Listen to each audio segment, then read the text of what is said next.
Hola, hoy vamos a meternos en la cocina de la salud pública para descubrir algo fascinante. Vamos a ver cómo se puede usar algo tan de andar por casa como la lista de la compra para tomar decisiones que afectan a millones de personas. El objetivo, averiguar qué alimento fortificar para mejorar la nutrición de todo un país. Y ya les adelanto que la técnica es mucho más potente de lo que parece. A ver, aquí está el quid de la cuestión. Si la meta es mejorar la nutrición de una nación entera, no se puede elegir un alimento al azar. La fortificación de alimentos funciona, está más que probado, pero su éxito depende de una única y crítica elección. ¿Cuál es el vehículo perfecto para llevar esas vitaminas y minerales a la mayor cantidad de gente posible, sobre todo a quienes más lo necesitan? Bueno, pues esta es la hoja de ruta que vamos a seguir. Primero, planteamos el problema, luego presentamos la herramienta que nos da las respuestas, después desglosamos el método en 3 pasos clave y para terminar hacemos una distinción fundamental que lo cambia todo. ¡Vamos al lío! El problema de fondo es la deficiencia de micronutrientes. Mucha gente la llama el hambre oculta porque no se ve a simple vista, pero sus efectos son devastadores. Y una de las soluciones más efectivas a gran escala es precisamente la fortificación, añadir esos nutrientes esenciales a alimentos que todo el mundo consume. Vale, pero para decidir qué alimento usar hacen falta datos. Datos fiables sobre lo que la gente come de verdad. Y aquí es donde entra en juego nuestra herramienta estrella, las encuestas de consumo y gasto de los hogares, conocidas por sus siglas en inglés HCES. Pensemos en estas encuestas como si fueran un gigantesco diario de la compra de todo un país.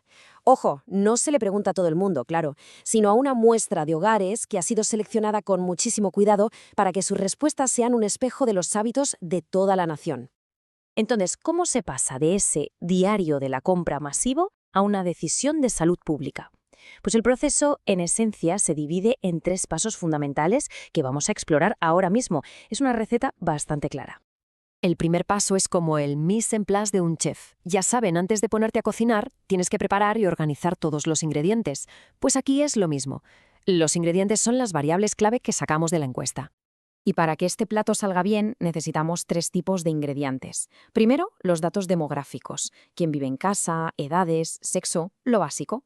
Segundo, y esto es crucial, los datos de adquisición de alimentos. Qué se compra y en qué cantidad. Y tercero, los datos contextuales, como si el hogar es urbano o rural o su nivel de ingresos. Estos últimos son los que nos permitirán luego hacer zoom y analizar a grupos específicos. Un detalle técnico, pero que es absolutamente vital, la ponderación. Miren, estas encuestas no servirían de nada si los resultados de la muestra no se pudieran extrapolar a toda la población. Las variables de ponderación son básicamente un factor de corrección que ajusta los cálculos para que lo que vemos en unos pocos miles de hogares sea un reflejo fiel de lo que hacen millones. Sin esto, los números no son fiables. Muy bien, ya tenemos los datos listos y ordenados. Ahora vamos al corazón del análisis, al meollo de la cuestión. Vamos a calcular la famosa cobertura de un alimento. ¿Y qué es exactamente la cobertura? Pues suena complejo, pero es increíblemente simple. Es el porcentaje de hogares que han comprado o consumido un alimento, da igual la cantidad. La pregunta es un simple sí o no. ¿Este hogar consumió aceite en el último periodo de la encuesta? Si la respuesta es sí, ¡pum!, se cuenta para la cobertura. Así de sencillo.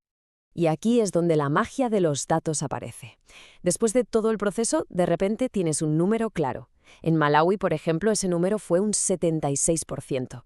76% de los hogares consumían aceite. De golpe, ya no es una suposición, es un dato.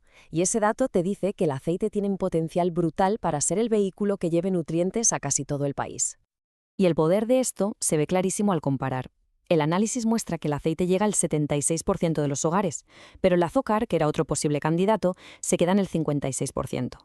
Con un simple gráfico de barras, la decisión estratégica para la salud pública se vuelve mucho más evidente. Pero claro, un promedio nacional puede ser engañoso, puede ocultar realidades muy diferentes. Por eso el tercer paso es fundamental. Hay que romper ese dato nacional en pedazos más pequeños. Hay que hacer zoom para entender qué pasa en los diferentes grupos de población. Aquí es donde el análisis gana en profundidad.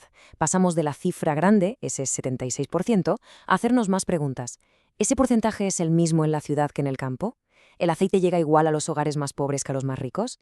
Esta estratificación, este análisis por grupos, es la clave para asegurarse de que el programa no va a dejar a nadie atrás. Y de hecho, hay una frase en el material de origen que lo deja meridianamente claro. A menudo, los grupos más vulnerables, los que más necesitan esa ayuda nutricional, son precisamente los que tienen patrones de consumo distintos. Si no se hace este análisis por subgrupos, se corre el riesgo de diseñar un programa que, vaya ironía, no llegue a quienes más lo necesitan.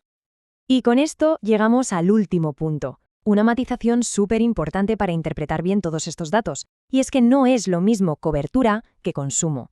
Suenan parecido, pero la diferencia es clave. La cosa es así de simple. La cobertura nos dice cuántos hogares consumen el alimento. El consumo aparente nos dice qué cantidad consumen. Son dos preguntas distintas, y para que un programa de fortificación funcione, necesitamos tener buenas respuestas para las dos. ¿Y por qué importa tanto esta diferencia? Pues imaginen que tenemos una cobertura del 90%. Suena fantástico, ¿no? Pero si resulta que la cantidad media que consume cada hogar es minúscula, el impacto nutricional del programa va a ser muy, muy limitado. Se necesita que mucha gente consuma el alimento, sí, pero también que lo haga en una cantidad suficiente como para que los nutrientes añadidos marquen una diferencia. Resumiendo, ¿son perfectas estas encuestas? Pues no, claro que no. Tienen sus limitaciones. Al final, se basan en lo que la gente recuerda y dice que compra.